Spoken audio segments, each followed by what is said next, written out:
I can't emphasize enough how important this video is, so please share it with everybody you know. If you haven't subscribed to my channel, hit the subscribe button, the bell notification icon. If you've hit the bell notification icon in the past, double check it because YouTube has this habit of unchecking the notification button.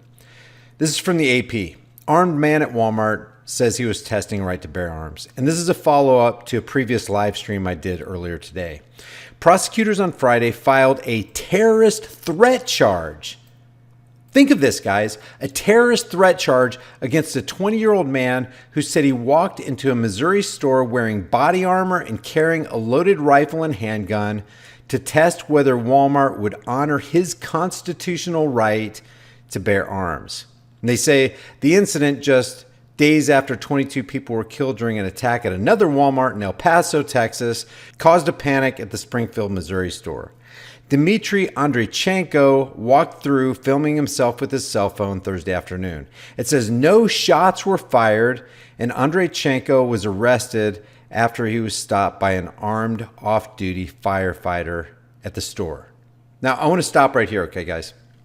Because as we read along, we're going to find out that this guy right here did not commit a crime. He didn't harm anybody. He didn't threaten to harm anybody. He wasn't acting reckless with the firearms that he brought into the store. He was just exercising his right. That's it. Yet the prosecutors felt that it was a good idea to file a terrorist threat charge against him. If this charge sticks, guys, it's going to change his life and he's going to be on a terror watch list for having done nothing but exercise his constitutional right to keep and bear arms. It says, Missouri protects the right of people to open carry a firearm, but that does not allow an individual to act in a reckless and criminal manner endangering other citizens. And who said that? Greene County Prosecuting Attorney Dan Patterson in a statement announcing the charge. Listen to what he says. It does not allow an individual to act in a reckless and criminal manner. There is no report of this guy acting criminally nor recklessly. And it says endangering other citizens. Now, how did he endanger other citizens by walking into a store with a rifle and a handgun and 100 rounds of ammunition and so-called body armor? How did he endanger other citizens? How did he act in a criminal manner? How was he reckless? Patterson compared the man's actions to, quote, falsely shouting fire in a theater causing panic. He conducted no such criminal activity, and yet they slapped him with a terrorist threat charge? This is unconscionable, guys, because if this can happen to this guy, this can happen to anybody. Now, a lot of people are saying, well, the guy's a dumbass for walking into there with all that stuff, especially fresh off the heels of 2 back-to-back mass shootings. And you know what? I mean, there's probably a case to be made, but so what? The question is, did he commit a crime? Did he threaten somebody? Did he harm somebody? Was he truly acting recklessly? It says, if convicted, the felony charge of making a terrorist threat in the second degree is punishable by up to 4 years in prison and a fine of up to $10,000, according to the prosecutor's office. They're looking to find this guy and cage him for 4 years for exercising his right, guys. Do you know how many Second Amendment auditors that are out there doing this exact same thing? If they make this stick, this can literally set a precedent. And we're not even going to talk about red flag laws yet. We'll get to that in a second. The charge means he showed reckless disregard for the risk of causing an evacuation or knowingly caused fear that lives were in danger. Listen, I don't know when the last time you've been into a Walmart, but Walmarts are very, very big. When you walk through the door and you enter that first aisle, there's like 95% of the store that doesn't even know you're there. From the reports that I read, and we went over this in the live stream, the thing that caused the panic, the thing that got everybody's attention was one of the employees, if not the manager, I don't remember if it was a manager or an employee, pulled the fire alarm. That's what got people running out of the store. Now, people in his vicinity may have freaked out. I don't know. I'd have to see the tapes. Maybe they didn't. Maybe they didn't freak out. And granted, I understand that people are used to law enforcement walking in, not with long rifles, but they're used to seeing them with their bulletproof vests on and their utility belt filled with ammunition and magazines and their gun. So they're used to that. So when they see a private individual who's not law enforcement walking in with a long rifle in Walmart wearing camo and a vest of some sort with magazines attached to him, I can see people freaking out, some more than others. If you're not used to firearms being around and you really just want law enforcement to have them, maybe you are one of those people who just freak out. But that still doesn't constitute a crime. I wanted to know, this is supposedly the guy. This is the statement, one of the statements from the guy. I wanted to know if Walmart honored the Second Amendment. And it says a probable cause statement released Friday with the charges quoted. Andreychenko is saying. Andreychenko started to record himself with his phone while he was still in the car parked at Walmart. He got the body armor from the trunk of his car. Now, people were initially saying this was body armor. They are saying that Andreychenko is now saying it's body armor. I still don't know. I'm just looking at the report from the AP and assessing it just on face value.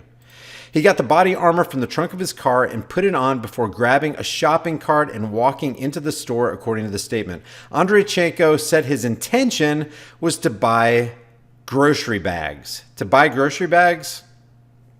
I wonder if that's inaccurate. The rifle had a loaded magazine inserted, but a round was not chambered. A handgun on his right hip was loaded with one round in the chamber. No big deal. No big deal. Even if there was a round chambered in the long rifle, it's still no big deal. He said he bought the rifle and body armor because of 3 recent shootings and a stabbing and said he wanted to protect himself. And you know what I say about that? Applause. I mean, real applause, guys. Because this guy took an action that all Americans should take for themselves and their families. You can't rely on a political parasite to make a law that they say is going to keep you safe when it is not going to keep you safe. He took an action to defend himself. How can you fault a guy like that? Hey, I heard about 3 recent shootings and a stabbing, and you know what? I decided I'm not going to wait for somebody to come and help me. I'm going to help myself. And anybody who happens to be in my zone of influence, I'm going to say, hey, just stand behind me. I'll take care of you. And you know what? If there was an incident that went down while he was in the store, and I know things can go south and police can come in and mistake the good guy for a bad guy, but I would rather have it and not need it than need it and not have it. I would rather be in a position where I could defend myself and others, and especially my loved ones, if something ever went down. And that's what this guy's mentality was. If he's telling the truth, I applaud him. America should applaud him as being the example of what we should all do. Now, this is disheartening. His wife, Angelise Andreychenko, told investigators that she warned him it was not a good idea, adding that he was an immature boy. Thanks, wife. Thanks, honey. Thanks for throwing me under the bus, honey.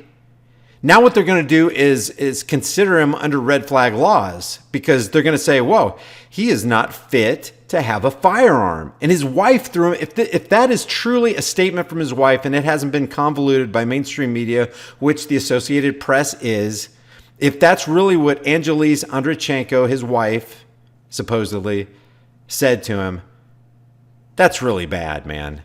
Come on, what's up with all for one and one for all? What's with, hey, I got your 6, you got my 6? Calling me, if this is my wife or girlfriend, calling me an immature boy, are you serious? You don't talk to cops and tell them that stuff. He for sure will be on a watch list. They'll implement red flag laws against him. They'll confiscate his weapon, saying, you know what? Even your wife testifies that you're an immature boy. You're not mentally capable of having or using a firearm. And we're going to take it from you. based on the testimony of your wife. Your wife says you're an immature boy. Your wife warned you that it wasn't a good idea. You went against the good advice of your wife, and you acted on immaturity, and you went in there, and now we're going to take your weapons. His sister, Anastasia Andreychenko, said he had asked her if she would videotape him going into Walmart with a gun, and she also told him it was a bad idea, according to the probable cause statement. Thanks, sis. Thank you for also throwing me under the bus.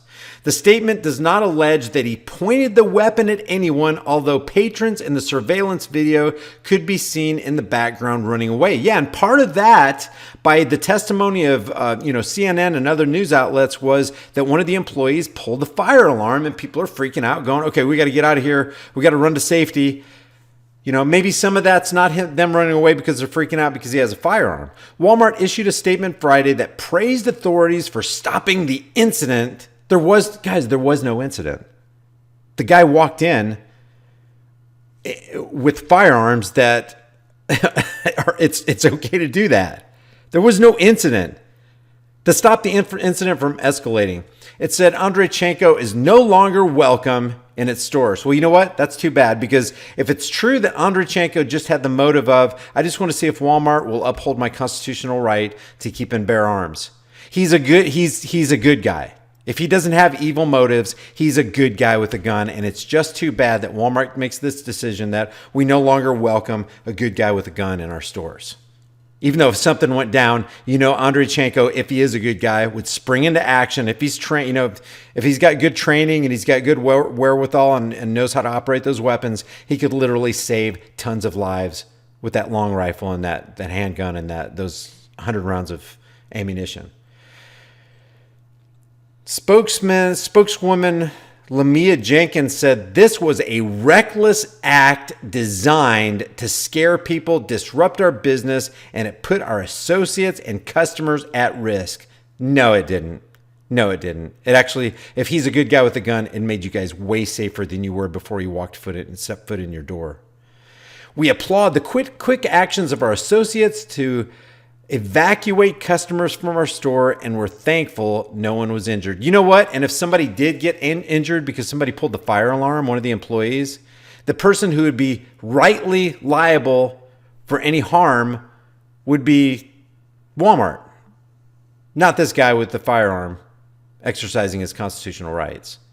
Since January 2017, Missouri has not required a permit to openly or conceal carry a firearm for those 19 years or older. Roughly 30 states allow the open carrying of handguns and rifles and shotguns in public without a permit. San Francisco-based Giffords Law Center to Prevent Gun Violence said 6 states generally prohibit the open carrying of rifles and shotguns: California, Florida, Illinois, Massachusetts, Minnesota, and New Jersey, along with the District of Columbia, the Law Center said. All right, now I want to show you something real quick, guys. This is a screenshot right here of Dmitry Andreychenko's Twitter page. This is what his Twitter page looks like right now. Twitter took it down. The Silicon Valley gatekeepers took Andreychenko's Twitter account down. But here's what concerns me, is they're painting this Andreychenko guy out to be a terrorist, now with a terrorist threat charge on him, and he posted something like this. Just look at this meme right here. He posted, "This is how gun control laws work. A wolf attacks a sheep, the sheep dies. Other sheep observe the killing and notice that teeth kill sheep. The sheep remove their own teeth for their own safety. The wolf still has teeth and can still kill sheep." Now, a lot of people are saying, "Oh, what a stupid meme. What a stupid meme." This guy right here says, "This analogy is shit. It's the wolf with teeth. Remove the wolf's teeth, not the sheep's." Well, here's the problem with gun control laws, is they broad brush everybody, saying you got to have a background check. You got to have a psychological evaluation. You have to submit an application before we can grant you permission and give you a license for a firearm. That is removing the sheep's teeth. Because guess what? The wolf, the criminal, is not going to give up his teeth. He's not giving up his guns. But law-abiding sheep, that is the general population, will be required to give up their guns. And they're going to be more than happy to give up their guns because they trust their politicians to keep them safe, even though politicians and police really rarely keep you safe. So now we have Silicon Valley involved in this, to where this guy got his Twitter page deleted because he posts stuff like this, and now he's on the terror watch. He's going to be on the terror watch list because they filed a terrorist threat charge against him. How could he not be on the terrorist watch list? And this is what's wrong with red flag laws. It says in the United States, a red flag law is a gun violence prevention law that permits police or family members to petition a state court to order the temporary removal of firearms from a person who may present a danger to others or themselves. They've already declared that this guy presented a danger to others. That's why they've launched a terrorist threat charge against him. They've already declared Dmitry Andreychenko basically a terrorist. That's what they did. A judge makes the determination to issue the order based on statements and actions made by the gun owner in question. And that statement was already provided by his wife. He's immature. It says his wife, Angelis Andreychenko, told investigators that she warned him it was not a good idea, adding that he was an immature boy. If she really said that, that's really bad. Thanks, honey. Refusal to comply with the order is punishable as a criminal offense. Well, they've already put a criminal offense against him. I really hope some law firm goes to bat for this guy pro bono. And it's just too bad. Now he has to go through a court process, and he's got to get tied up in litigation because somebody viewed his actions as criminal and launched a terrorist threat charge against him. He's going to be viewed as a criminal, guys. He didn't commit a crime. The crime that was committed is when the police came in there and they trampled his rights, handcuffed him, arrested him, threw him in the cage, and took his freedom away. That was the criminal activity. We have to look at things the way they truly are, not the way people perceive them. Refusal to comply with the order is punishable as a criminal offense. After a set time, that's arbitrary, the guns are returned to the person from whom they were seized unless another court hearing extends the period of confiscation. These red flag laws or extreme risk protection orders are not only anti-Second Amendment, they're not only anti-gun rights, they're anti-individuals, and they foist on innocent people the label of criminal. I'm going to end this video right here, guys. Let me know what you think about this. Let the world and the Google Thought Police know what you think about it in the comment section below, and I'll see you guys in the next heavily censored shadow ban video.